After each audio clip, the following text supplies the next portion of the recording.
నమస్తే అన్న, అందరికీ నమస్కారం.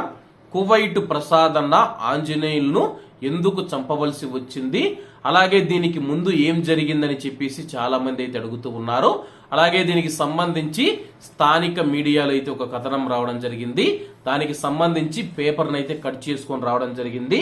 అలాగే దానికి సంబంధించి రాజంపేట పోలీసులు డిఎస్పీ గారు తెలిపింది ఏంటంటే, కానీ తన యొక్క భార్య కోరినందుకే ఆంజనేయులు అనే 59 సంవత్సరాల వృద్ధుణ్ణి ఆంజనేయ ప్రసాద్ చంపేశాడని చెప్పేసి స్థానిక మీడియాకు పోలీసులు తెలిపారు.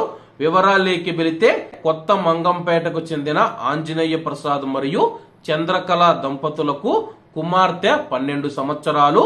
దంపతులిద్దరూ కువైట్ లో ఉంటూ తన యొక్క కుమార్తెను అమ్మమ్మ రత్నమ్మ వద్ద ఉంచారు.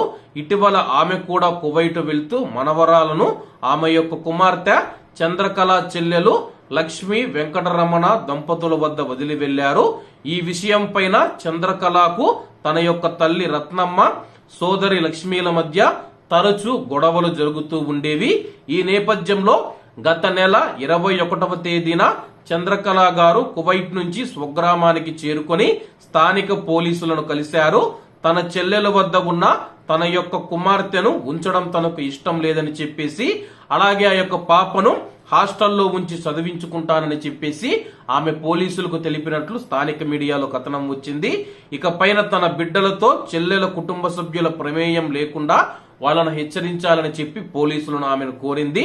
తమకు రాతపూర్వకంగా ఫిర్యాదు ఇవ్వాలని కోరగా, ఇది తమ యొక్క కుటుంబ ప్రతిష్టకు సంబంధించిన వ్యవహారం అని చెప్పేసి మరుసటి రోజే ఆమె కువైట్ కు వెళ్లాల్సి ఉందని చెప్పడంతో ఆమె చెల్లెలు కుటుంబ సభ్యులను పోలీస్ స్టేషన్ కు పిలిపించి పోలీసులు కౌన్సిలింగ్ ఇప్పించి పంపించారని చెప్పి డిఎస్పీ గారు తెలిపారు. అనంతరం చంద్రకళ గారు మనం చూసుకుంటే కువైట్ కు వెళ్లడం జరిగింది.